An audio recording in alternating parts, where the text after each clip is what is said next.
ऊस शेतीमध्ये ऊस लागवडीमध्ये छान पद्धतीनं वाढ होण्यासाठी आणि ऊसामध्ये फुटव्यांची संख्या जास्त होण्यासाठी, त्याच्यासोबतच ऊसामध्ये उंची वाढण्यासाठी, ऊस जाड होण्यासाठी सर्वात महत्वाची गोष्ट म्हणजे स्पेसिंग म्हणतो आपण, म्हणजे 2 ओळींमधला अंतर आणि 2 ऊस रोपांमधला अंतर हे खूप महत्वाचं असतं.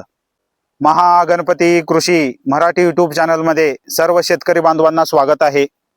तर आज आम्ही ऊसाच्या लागवडीमध्ये आहोत. तर सर्वात महत्वाची गोष्ट म्हणजे 2 सरीमधला अंतर आणि 2 ऊसांमधला अंतर खूप महत्वाचा असतो. सर्वात बेस्ट आणि सर्वोत्तम स्पेसिंग जी म्हणतो आपण ती म्हणजे आपण 2 सरीमधला अंतर 4 फूट ठेवावा. त्यानंतर 2 ऊस रोपांमधला अंतर आपण 1 फूट 9 इंच ठेवावा. तर ह्या पद्धतीने आपण हा अंतर ठेवल्याने खूप छान पद्धतीनं ऊस शेतीमध्ये उत्पादन येतं. जर आपण ही स्पेसिंग फॉलो केली तर आपल्याला खूप छान पद्धतीने फुटवे येतात, फुटव्यांची वाढ खूप छान पद्धतीने होते.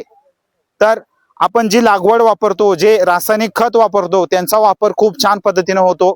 सूर्यप्रकाशाचा वापर पण खूप छान पद्धतीने होतो. आणि एअर सर्क्युलेशन ही गोष्ट असते, म्हणजे जे वारं आपल्या शेतीमध्ये खेळतं तर ते खेळतं वारं असणं खूप महत्वाचं असतं. तर त्याच्यासाठी हा अंतर खूप चांगला आहे. आणि ऊस शेतीमध्ये जास्त वजन येण्यासाठी आणि ऊसामध्ये उत्पन्न जास्त होण्यासाठी हा अंतर सर्वोत्तम अंतर आहे.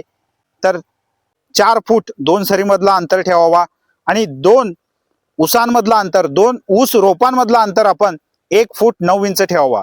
ह्या पद्धतीने आपण हा अंतर मेंटेन केल्याने खूप छान पद्धतीने ऊसामध्ये वाढ होते आणि ऊसाचे वजन खूप छान पद्धतीने येतं. त्याच्यासोबतच आपलं उत्पादन ही खूप छान पद्धतीने होतं. तर जास्त उत्पादनासाठी हा अंतर ठेवणं खूप महत्वाचं आहे. तर भेटूया नेक्स्ट व्हिडिओमध्ये. थँक्यू, धन्यवाद.